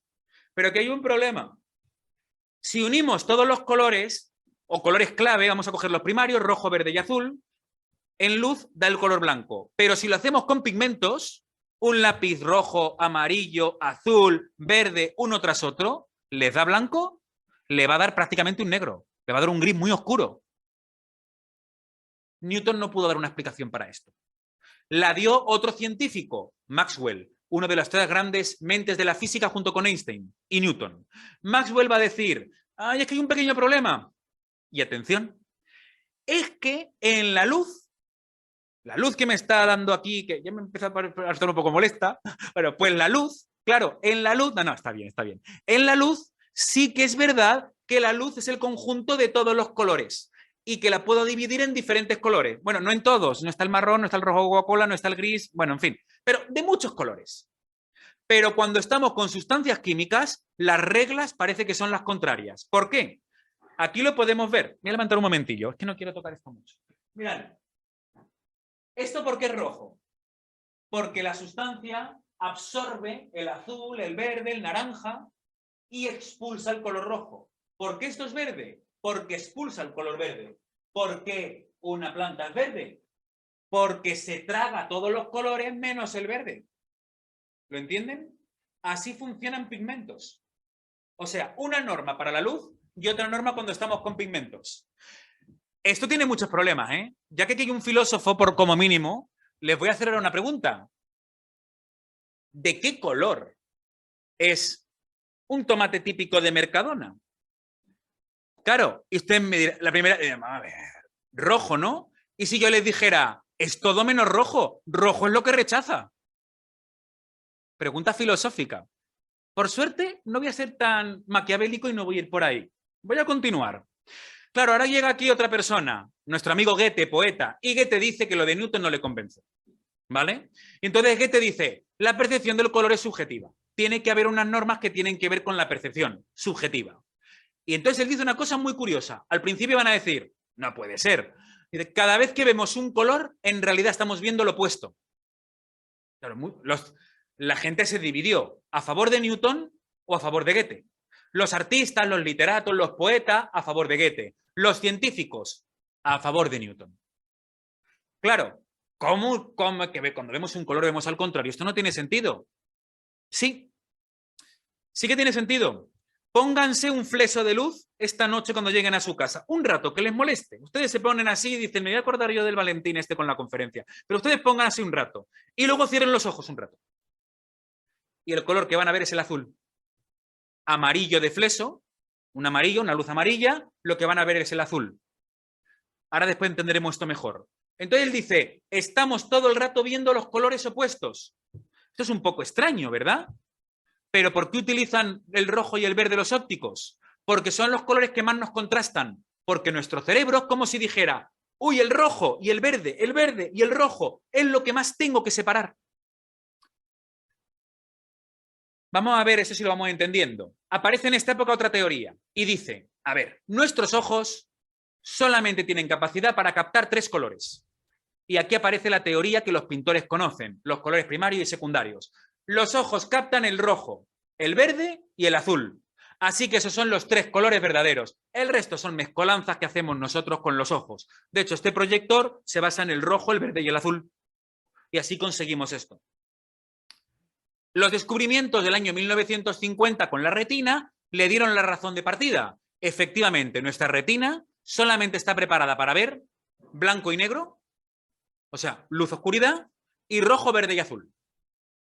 Así que los ópticos dijeron, solucionado, la conferencia de Valentín ya se podría acabar, porque al fin y al cabo se ve que el rojo, el verde y el azul son los colores más importantes, por lo menos para el ser humano. Y además, mezclándolo, podemos conseguir todo. Y sé que hay un pintor me va a decir, yo no puedo pintar únicamente con rojo, verde y azul. Me hace falta una paleta más amplia. No es tan sencillo. Todas estas mezclas de colores tienen sentido por unas necesidades técnicas de nuestros colores actuales del siglo XIX y XX. No tendrían sentido en otra época. Se debe a unos pigmentos que tenemos ahora. Si esto lo llevamos al ordenador, la cosa cambia. Porque en un ordenador, para hacer ciertas mezclas de colores, no me hace falta mezclarlos. Lo hago de otra manera. Así que la teoría de los colores primarios y secundarios, cuanto más siga el mundo de Internet, va a llegar un momento en el que, vamos a imaginar que la gente dejara de pintar con colores industriales, ¿vale? Esto dejaría de tener importancia. Al igual que no la tenía para la época de Platón o de Aristóteles. Pero aquí hay una cosa más todavía. Los plátanos son amarillos. Las naranjas son naranjas, lo aprendemos de pequeños, ¿verdad? Los plátanos son amarillos, las naranjas son naranjas. ¿Qué pasa cuando colocamos alrededor de sus queridas naranjas y los plátanos amarillos un montón de colores que Valentín maquiavélicamente ha preparado aquí para confundirnos? Mírenlo bien ahora, aunque estén lejos. ¿De verdad les parece que estas naranjas ahora son tan naranja o el plátano amarillo? Aquí pasa algo raro. En cuanto empezamos a... ¿Ahora cuál es el amarillo? ¿Es este? ¿Es este? ¿O es este? ¿Y este cómo quieren que lo llamemos? ¿Amarillo, dorado, naranja? ¿Y ahora en qué quedamos? ¿Este plátano sigue siendo amarillo? Porque si este es amarillo, entonces, ¿esto qué es? ¿Y si esto es amarillo o naranja? ¿Esto qué es? ¿Tanta diferencia hay ahora? Sin entrar en el juego de que si nos ponemos a ver plátanos, no los plátanos que comercializan las principales ahora mismo distribuidoras de frutas, que también hablaremos de eso el próximo día. Les voy a cambiar la idea incluso de las hortalizas, pero en la siguiente clase. Si nos viajamos por el mundo viendo plátanos más salvajes, lo de que el plátano es amarillo se les va a quitar de la cabeza rápidamente. ¿Qué quieres decirnos con esta locura? Quiero deciros que la memoria tiene un papel clave. Los niños todavía con 5 años tienen un poco de complicación con los colores. Porque muchas veces, cuando yo les pregunto todavía a alumnos míos de ¿qué color es el cielo?, me dicen que es azul. Y seguro que ustedes también me lo iban a decir. El próximo día veremos qué pasa aquí. Por ahora quedémonos con lo siguiente. La memoria es clave para los colores. Si a mí me enseñan que esto es gris oscuro, yo, porque mi madre me lo enseñó, le diré que esto es gris oscuro. Y ahora nos empezaremos a pelear. No, hombre, esto es negro. No, hombre, esto es negro con verdoso. No, hombre. Les voy a demostrar también en estas dos conferencias que pelearnos por si este color es tal, tal, tal o pascual tiene muy poco sentido por muchísimas razones. Y una es esta. Aprendemos de memoria unas cosas y se nos quedan en la cabeza. Ustedes mismos me van a decir, ¿de qué color son estas mandarinas? Ahora que las estamos viendo. ¿De verdad me van a mantener que las mandarinas son naranjas como una propiedad clave de las mandarinas? ¿Y si le quitamos un poco de luz? Las mandarinas encima cambian como cualquier objeto ante diferentes luces. De hecho, se ha demostrado una cosa. Si una persona es invidente de nacimiento, y a los 40 años recupera la visión, tardará entre 5 y 10 años en poder relacionar colores independientemente de cosas. Es decir, cuando éste recobra la visión, tú le dirás, la naranja es de color naranja. Y tendrá que memorizarlo así. Pero claro, como luego la verdad es que no son naranjas, son verdosas, etcétera, hasta que acabe aprendiéndola le costará mucho. Muchas veces nosotros decimos colores por cómo lo hemos aprendido. ¿Cómo es el campo? Verde. Ya veremos el próximo día que otra convención que los niños pequeños tienen muy claro. Entonces ahora vienen las preguntas para concretar un poco lo que estoy diciendo. ¿Qué es el color y dónde está el color? Tenemos varias opciones. 1, ¿está en el pigmento? ¿Es una propiedad de las cosas, como el color de la piel? Entonces el color es una cualidad de cosas. ¿Está en la luz, como decían Descartes o Newton? ¿Está en los colores que absorbe y rechaza un objeto, como dijo Maxwell? ¿Está en nuestra retina? ¿O está en la percepción subjetiva cerebral? Señores, es todavía vergonzoso ver libros todavía sobre el color que se siguen peleando por tener visiones tan limitadas. Les voy a poner un ejemplo, un compañero que le tengo mucho cariño, pero un compañero que es físico, cuando yo le contaba un poco mi conferencia, me decía, no hay ningún problema, si está muy claro, cogemos un aparato científico, medimos la luz y ya tenemos clave los colores, ¿cuáles son? Y digo, bueno, eso desde la física. Desde la química es otra historia. Y cuando nos vamos al arte, a la antropología, a la percepción, los problemas siguen aumentando. Vamos a ver algunos problemitas más para ir enfocando ya la recta final. Teoría de Hering, que es la teoría que ahora la neurociencia está demostrando que es verdad. Goethe tenía razón. Nuestra retina no es que coja el rojo, el verde y el azul. El rojo, el verde y el azul le permite ciertas mezclas. Es como si nuestra percepción cerebral siempre estuviera, sobre todo, viendo rojo y verde, amarillo y azul, blanco y negro. Rojo y verde, amarillo y azul, blanco y negro. Cuando vemos el rojo, es como si nuestro cerebro dijera lo contrario del verde. Y cuando vemos el verde, dijera lo contrario del rojo. Es como si fueran unidos en nuestro aparato neuronal. Rojo y verde están unidos. ¿Nos extrañará ahora, por ejemplo, los semáforos? Es lo que más nos contrasta. Igual que el amarillo y el azul, como les demostraré el próximo día. Y el blanco y el negro. ¿Cómo es posible esto? Porque nuestra mente funciona en parte binomialmente. Esto es una verdad de la antropología. Tenemos que superar, pensar siempre en blancos y negros, pero de partida lo tenemos en la mente. ¿Esto qué significa? Que ¿cómo caracterizamos muchas veces las características de un hombre? Por contrarias a mujer. Y la feminidad por contrario a la masculinidad. Así lo hacemos y ahí tenemos tantos problemas culturales. ¿Qué lápiz es el grande y cuál es el chico? Ponme en comparación otro. Y así podemos hablar del lápiz pequeño y el lápiz grande. Bien, mal. Tenemos una mente binomial. Bueno, malo. Derechas, izquierdas. Pues parece ser que con los colores es lo mismo. Con un ejemplo lo van a entender.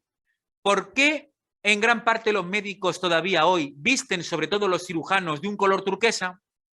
Porque el contrario del turquesa es el rojo. ¿Vale? No es el verde exactamente, pero bueno, verde-rojo, si prefieren simplificarlo. Un médico se dio cuenta de algo. Cuando un cirujano está todo el rato trabajando con la sangre y el resto de las sábanas son blancas, si está fatigado y mira lo blanco, lo que le aparece al parpadear son puntitos del contrario de la sangre, azulados. O sea, verdes. Si pones el hábito del cirujano de color turquesa, consigues que se neutralice el efecto. No sé si lo han entendido bien, voy a repetirlo porque quizás esto lo hagamos entender, ¿no? Si yo estoy con gotas de sangre todo el rato en un lienzo en blanco, en una sábana en blanca, poco a poco, al yo parpadear, sobre todo cuando retiro la mirada, se me quedan manchitas. Esas manchitas son siempre del color contrario. Del contrario del rojo es el verde turquesa o el azul turquesa. Igual que con el fleso, Miró pintaba de azul. Miró decía que el azul es el color de la mente. ¿Por qué decía eso? Mira hacia la luz, cierra los ojos y verás un azul. Lo contrario. Así que estamos todo el rato jugando con contrarios de colores. Por eso incluso en un videoclip que quieren mostrar un amor imposible que poco a poco se va a unir, la chica aparece en el rojo, el chico aparece en el verde. Y ahora vamos a pensar en otra cosa, las banderas de los países. Las banderas de los países, ¿cuándo aparecen casi todas? Finales del siglo XIX, principios del XX, con los nuevos pigmentos artificiales. Casi todas las banderas del mundo se reducen a los grandes canales de nuestro cerebro. Amarillo y azul, rojo y verde, blanco y negro. Pónganse a ver banderas y salvo algunos casos por algunas razones culturales muy marcadas, el próximo día comentaré algunas, es amarillo, azul, verde, rojo, blanco y negro. ¿Qué es lo que buscaban los Homo erectus, los Homo habilis? ¿Cuáles eran las piedras mágicas? Amarillo, azul, rojo, verde, blanco y negro. ¿Y qué pasa muchas veces incluso con los diseños islámicos, por poner un ejemplo? Amarillos, verdes, amarillos, azules, rojos, verdes, blancos, negros, pero no siempre juntos porque si no crea un efecto demasiado hipnótico. Y así se genera un efecto más hipnótico, que es lo que intenta esa pintura. Un mandala del siglo XII. Rojo y verde. No se ve bien poco por el desgaste. Amarillo y azul. Pequeños blancos y negros. Como elementos claves de oposiciones. Es algo un poco intuitivo al que han llegado varias culturas. Ay, qué bien, Valentín, ya hemos llegado a algo clave. Hay un problema. Las culturas pueden distorsionar tanto que ahora este tipo de mandalas que se hacían en el Tíbet, ahora han elegido darle mucha más importancia al verde. Un elemento cultural te rompe algo en el que parece que has llegado a una gran verdad. La cultura siempre distorsiona este tipo de elementos por muy científicas que nos parezcan. Claro, pero es que aquí hay más cosas y aquí voy a ser muy rápido. Ley del contraste simultáneo. Hay otro pequeño problemita. Y es que resulta que los colores no existen cada uno por sí mismo. ¿Ustedes conocen alguna marca que solamente tenga un color? Casi nunca es así. Casi siempre tiene que haber dos colores. ¿Saben por qué? No se puede hacer la patente de un único color.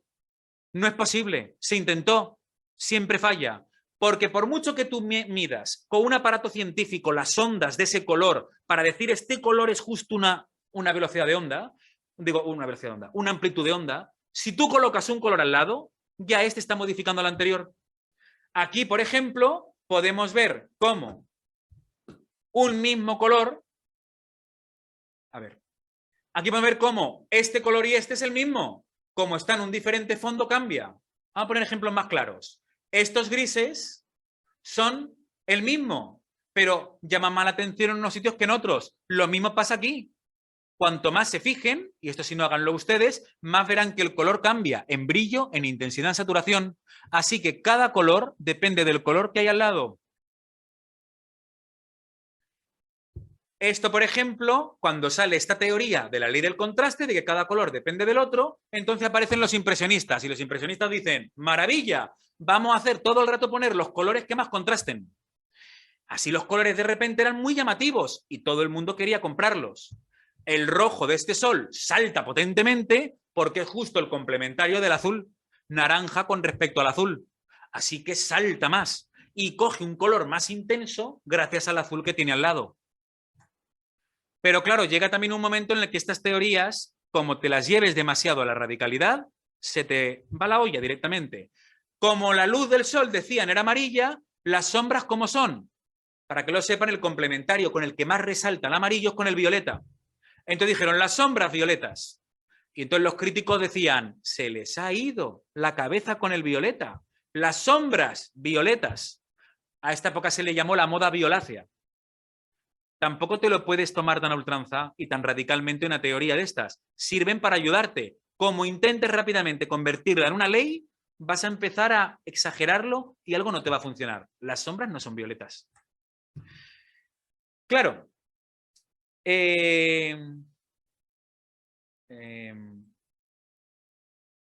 Claro. Más problemas. La luz cambia también los colores. Ante diferentes momentos de la luz del sol o de flesos o de lámparas, la luz cambia y el color cambia también. Así que no se puede medir. Tú no puedes decir voy a medir objetivamente este color. ¿Con qué luz? Y al lado, ¿qué color va a haber? Cambia con luz solar, con lámpara incandescente y con luz fluorescente. Un mismo color de tipo rojizo puede volverse naranja o rosa, incluso en las tintas. Claro, de hecho, esto explica bastante que juegan con eso las luces que utilizan los centros comerciales o los restaurantes. Un restaurante caro siempre va a coger un color rojizo más cálido, porque así las arrugas y las diferentes coloraciones de la piel desaparecen y los dientes aparecen más blancos.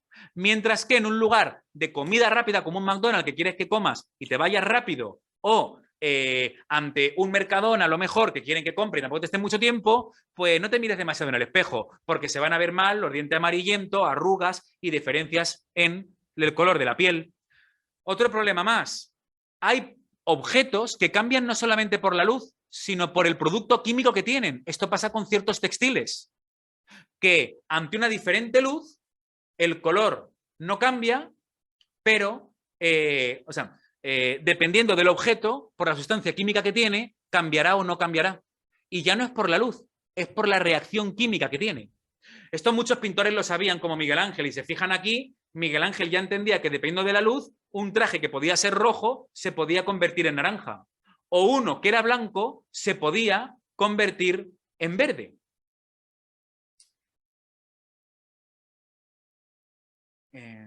¿Vale? Esto es lo que se llamaba el kangiantismo. ¿Vale? Bien. Y la luz encima también te modifica las obras de arte, dependiendo de bajo qué luz veas una obra de arte, la verás de una manera o de otra. Y encima la luz te modifica los productos químicos. Así que no hay ni un solo cuadro del pasado que lo veamos tal y como era en su momento. No se puede. En cualquier obra de arte estamos siempre viendo una huella de modificaciones a lo largo del tiempo, porque la luz cambia también la naturaleza química. Hay también otras teorías que te plantean que la luz, que entonces los colores se basan en la luz. Hay colores que tienen como más fuerza de luz y entonces te excitan más, y hay otros colores que son como más apagados y entonces te deprimen. Estas teorías funcionan a medias. Es verdad que nuestro ojo capta mejor el amarillo y el verde que, por ejemplo, el azul, pero hay ciertos problemas. Por ejemplo, ¿por qué los taxis son de amarillo en casi todos los lugares? Porque el amarillo resalta más. ¿Por qué también correos o un reflectante? Porque el amarillo resalta más. Esto es verdad. Pero hay un problema. Los diseñadores de ropa saben que la ropa que menos se compra es de colores amarillos intensos. Porque quizás, como se ve más, tendemos a considerar que entonces es demasiado llamativo, exagerado. Y se ha considerado el color de la mala suerte, en general, en la historia de Occidente. Era también el de los traidores, como Judas. El lugar más deslumbrante, donde tienes entonces arena que con el color del sol se vuelve muy amarillenta. ¿Y el verde? ¿Por qué tenemos una recepción tan buena del verde? Esto es una teoría seguramente antropológica. Si desde muy primero nos criamos en lugares en los que había un mundo forestal muy rico, no podía ser un color que nos desagradara, sino un color en el que nos sintiéramos cómodos por una lógica evolutiva. Eso quizá explica el por qué el verde en cierta manera nos relaja. No a todos. Depende de lugares que hayan evolucionado junto con un mundo forestal. Los colores tienen un montón de cosas, también tienen espacialidad. Hay colores que parece que están más cerca y colores que están más alejados dependiendo de su brillo. Por eso, a la distancia, los colores parece que se apagan o se vuelven azules. Fíjense, por ejemplo, los pintores esto lo han entendido. Las montañas que están al fondo se vuelven como de un color azulado. Es cierto, el azul son ondas más cortas de luz.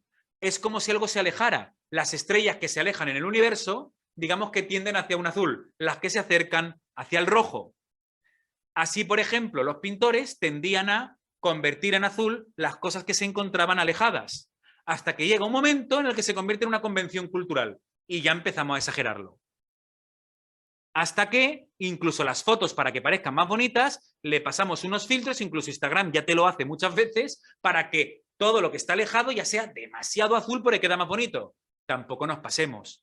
Que en la distancia las cosas tiendan al azul no significa que sea absolutamente azul, ni mucho menos. Otra característica, colores como tipo amarillos o rojos o claros parecen acercarse cuanto el fondo más oscuro es. Ahora verán por qué le estoy siendo tan pesado con todas estas cosas, porque todo lo que le estoy diciendo ahora se resume con una palabra, ahora la voy a decir. Aquí, por ejemplo, nuestra mente no puede evitar pensar que hay cosas que están más alejadas y más cerca. Si yo les dijera, el amarillo más oscuro está más cerca, podrían decir, tiene sentido, porque los pintores lo hacen así. Utilizan ciertos colores para que parezcan que hay cosas más cercanas y otras más alejadas, como en esta obra de arte que juega con los colores. Da igual que todas las cerámicas parezca que están relativamente cerca. Los colores hacen que unas parezcan más cercas y otras más alejadas. Los colores también pesan. Se hacen experimentos con maletines y se ven que en efecto el negro parece que pesa más que el blanco, aunque el tamaño es absolutamente el mismo. El rojo del Cristo parece que está más cerca. En eso se potencia también que el color sea rojo, o el amarillo, más cerca todavía. Se potencia también con el color que eliges. Así que los colores tienen una cualidad espacial. ¿Y qué hay esto de los colores cálidos y fríos? Que a lo mejor algunos han escuchado. El rojo y el amarillo te excitan, son los cálidos. El verde y el azul los fríos, te relajan. Estas son convenciones de nuestra cultura occidental. En la Edad Media, el amarillo decían que era un color frío. ¿Por qué? Porque las muchas armas eran del color de ciertas aleaciones de metal que eran amarillo. ¿Cómo es un metal? Frío, ¿verdad? Para ellos el amarillo era frío. Y el azul era cálido. El azul era el lapislázuli, que era carísimo y que brillaba. Así que en la cultura medieval el amarillo era frío porque tenía que ver con el metal. De hecho, esto lo vamos a entender muy rápidamente.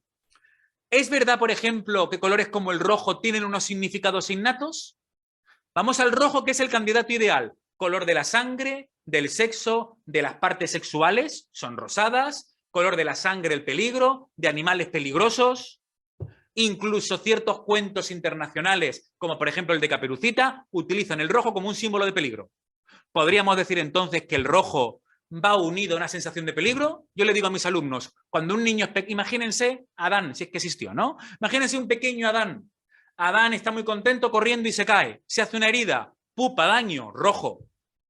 Y el sexo, las partes de mi cuerpo cuando se excitan, un color más rojizo. Pues tiene sentido pensar que universalmente el rojo va unido al peligro, a la sangre, incluso a la sexualidad. Pero esto no es cierto. De siempre se ha sabido que el fuego que más quema de color es azul. De hecho, basta calentar un metal en la Edad Media en cualquier época. El hierro primero se coge rojo, se toma rojo, un color rojo. Luego, más caliente, es amarillo. Luego es blanco y luego azul. Para la gente de la Edad Media, el azul era el color más cálido. Por este tipo de cosas. ¿Ven cómo tenemos muchas ideas por convenciones, por cultura, que cuanto más le damos la vuelta, más cambia? La sangre. No sé si hay un médico aquí, un enfermero.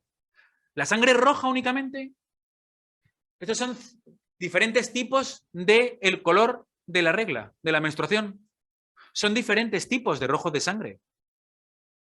También es una convención decir que la sangre únicamente es un tipo de rojo.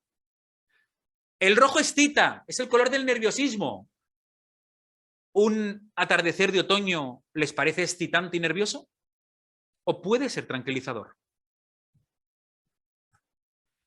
De hecho, fíjense, si nos vamos al mundo más antiguo, al mundo de la prehistoria, Altamira y tal, ya vemos que aparece el color rojo, ya se lo dije antes.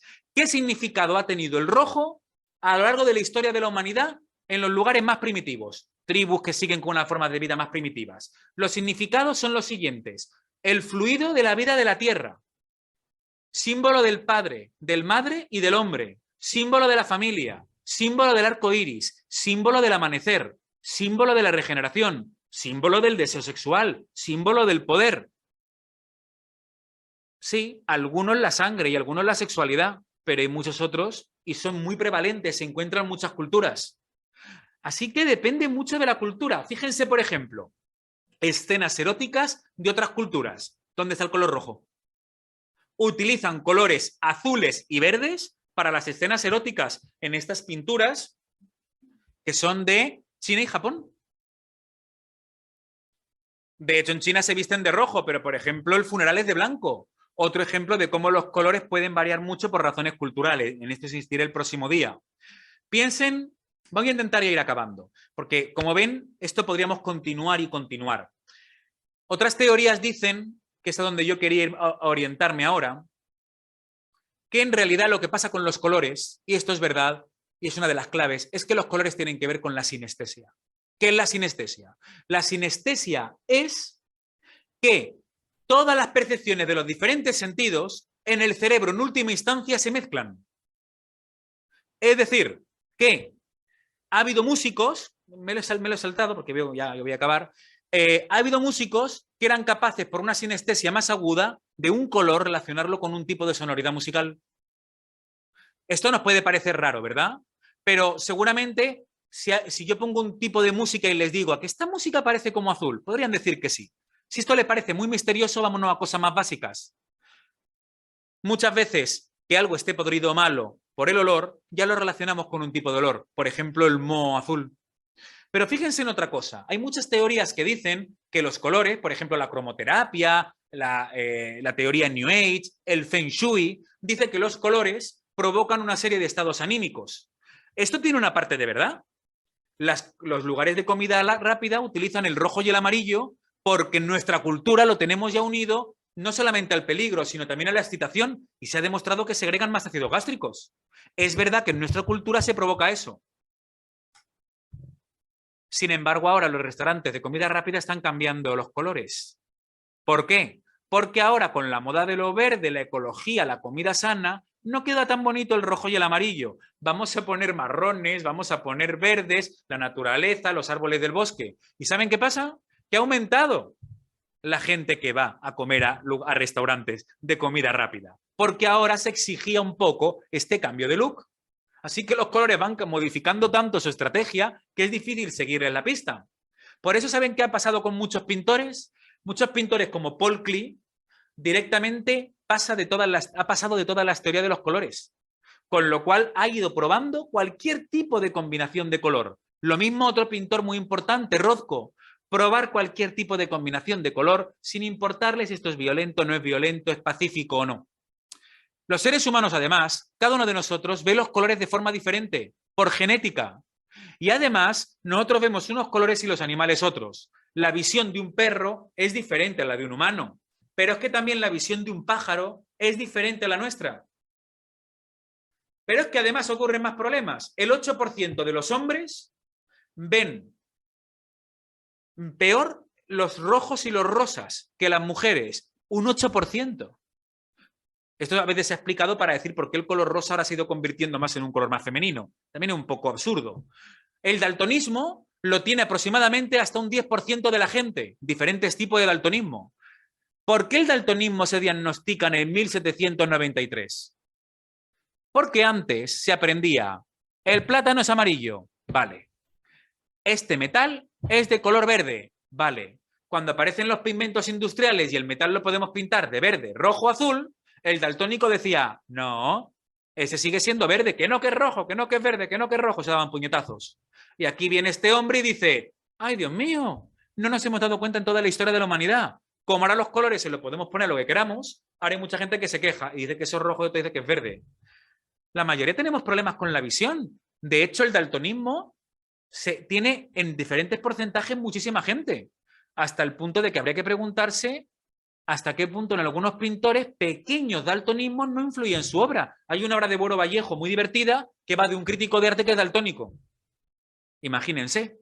De hecho, a veces se ha especulado si la pintura tan brillante de algunos pintores como Miguel Ángel, como el Greco, podría también tener que ver con que las mezclas que ellos buscaban eran muy, muy brillantes. Esto es un poco relativo, porque en la época se buscaba volver al color vibrante de la Edad Media, el color de lo divino. Eso es lo que intentaba Miguel Ángel y eso es lo que buscaba el Greco. Pero siempre te queda una duda. Se afanaban mucho, y se ha podido estudiar, en mezclas como para obsesionarse mucho con el brillo, el brillo, el brillo. ¿Podía ser que tuvieran algún elemento de daltonismo y luego los discípulos le imitaran? Siempre estamos abiertos a ese tipo de posibilidades.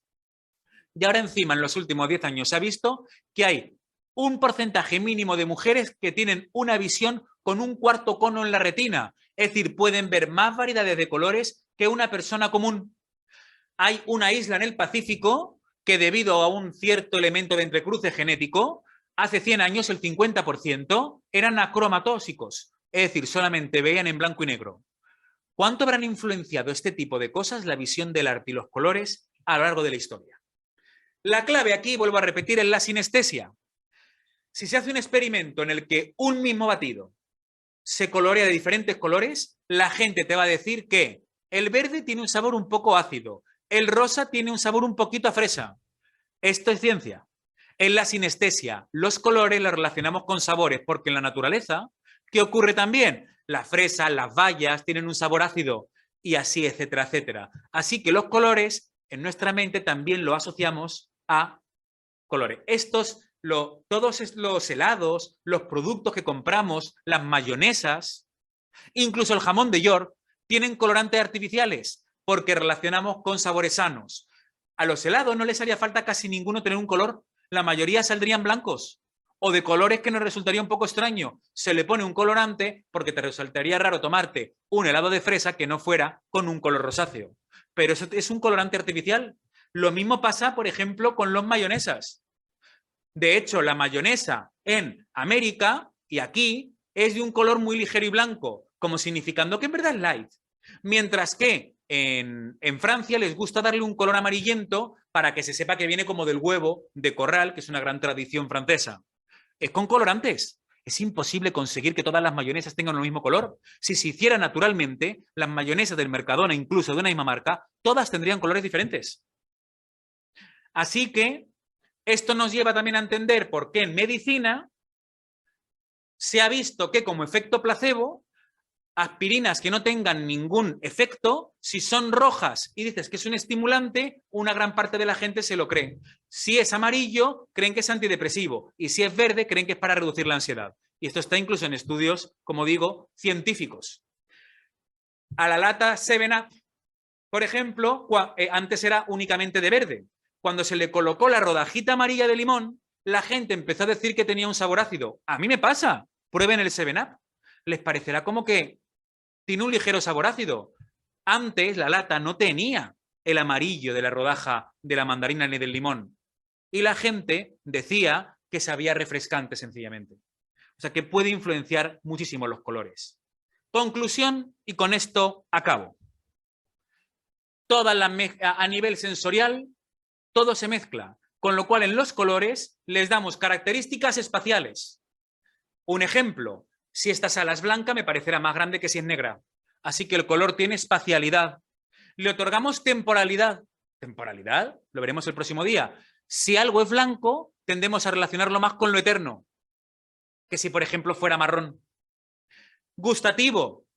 Si es marrón, chocolate. O cuidado a ver qué me están dando.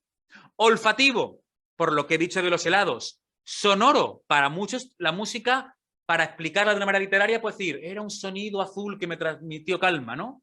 Emocional y, por supuesto, histórico. De ahí que además, para memorizar cosas, tanto en procesamiento de colores, residuos orgánicos, antibióticos, se utilizan colores para memorizar mejor como códigos clave. Rojo, drogas vasoactivas de alto riesgo. Naranja, nutrición, etcétera, etcétera. Todavía se utiliza hoy para memorizar mejor.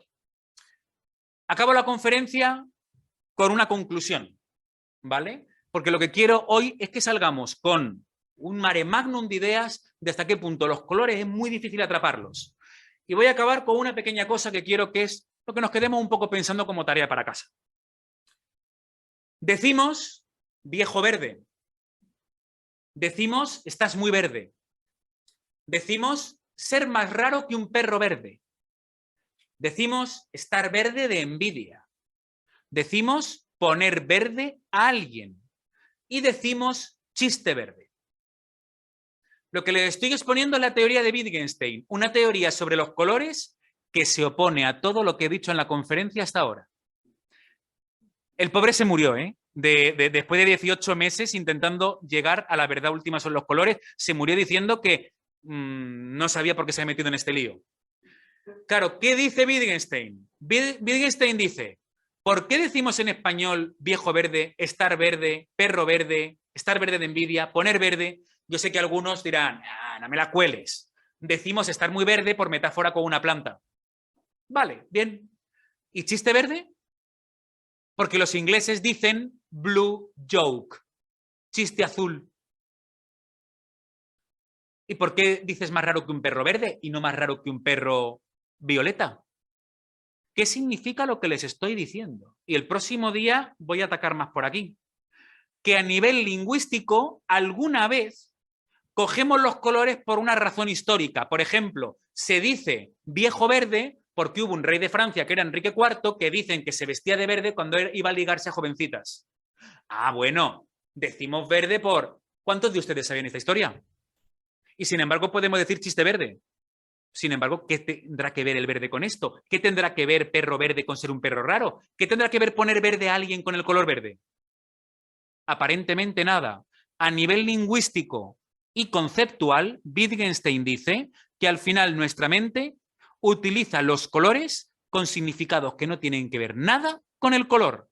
Por eso puedo decir chiste verde o perro verde. Así que nuestra mente se escapa de repente otra vez de todo lo que he dicho y puedo decir que esta conferencia ha sido una conferencia violeta. Muchas gracias.